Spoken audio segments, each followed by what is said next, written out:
Halo, selamat bergabung di Mega Series YT. Kita akan bahas lagi Magic 5 episode hari ini. Naura pun merasa khawatir jika Reza ikut balapan. Rasya pun minta Naura menghiraukan saja. Tiba-tiba Naura pun melihat sesuatu di matanya. Naura pun membayangkan jika seorang perempuan yang membawa motor itu ditabrak oleh sebuah mobil box. Rasya pun lantas kaget saat Naura tiba-tiba berteriak di kafe itu. Naura pun jelaskan kepada Rasya telah melihat sebuah tabrakan, namun Rasya tidak melihat tabrakan di sekitar kafe itu. Naura pun merasa heran apa yang dilihatnya, sementara itu tidak terjadi apa-apa di sana. Naura pun pura-pura ngantuk di hadapan Rasya, takut jika Rasya khawatir kepada Naura. Sementara itu, Gibran dan Aini pun melihat Reza gabung dengan anak-anak geng motor itu. Gibran pun ingin mengikuti Reza, namun Aini menghentikan Gibran.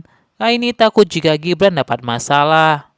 Gibran pun akan bicara kepada Reza setelah Reza pulang. Papi pun berkata kepada Raymond dan Mita jika Reza dan saudara-saudaranya bakal outing di hutan Pancar. Ternyata di hutan itu, Mita dan Raymond pun terlibat atas kematiannya Angel. Papi pun menyalahkan Mita dan Raymond karena mereka berdualah penanggung jawab saat itu. Papi pun minta Raymond dan Mita untuk ikut outing sekolah itu agar mereka bisa mengawasi cucu-cucu Opa. Mita pun merasa takut sekali karena ingat sekali apa yang telah terjadi di sana. Saat bersiap-siap untuk outing sekolah, Naura pun merasa jika sepatunya perlu dilem. Naura pun lantas meminjam lem kepada Irsyad. Naura pun lantas memuji semua barang-barang yang telah dimiliki oleh Irsyad.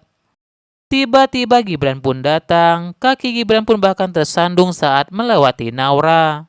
Gibran pun juga meminjam lem kepada Irsyad buat merekatkan buku.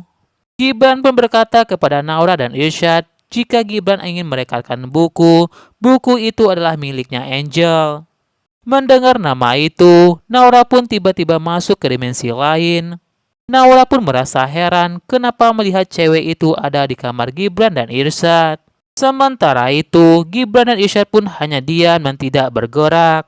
Wanita itu pun lantas berkata kepada Naura. Wanita itu minta tolong kepada Naura. Wanita itu pun minta tolong kepada Naura untuk menemukan petunjuk di buku halaman 35. Naura pun lantas membuka halaman itu. Naura pun mendengar bisikan jika ada nama-nama pelaku yang telah membunuh Angel. Irsyad pun merasa aneh kenapa Naura bicara sendirian. Mendengar cerita dari Naura, Irsyad pun merasa jika Naura menakut-nakuti mereka karena tak ada wanita di kamar itu. Naura pun lantas beritahu mereka jika di buku itu ada nama-nama orang yang telah membunuh Angel. Gibran pun berkata kepada Naura jika Aini sudah membaca buku itu, namun tak temukan petunjuk. Mereka pun lantas ketakutan dan bicara kepada Rasya. Gibran katakan pada Rasya jika Naura melihat wanita, namun Gibran dan Irsyad tidak melihat wanita itu. Naura pun juga katakan jika orang yang dilihat Naura sama seperti yang dilihat Naura di labor sekolah itu.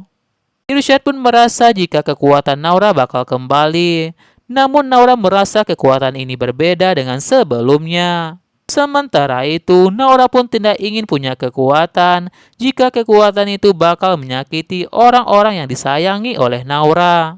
Rasya pun meyakinkan Naura jika mereka akan selalu menjaga Naura.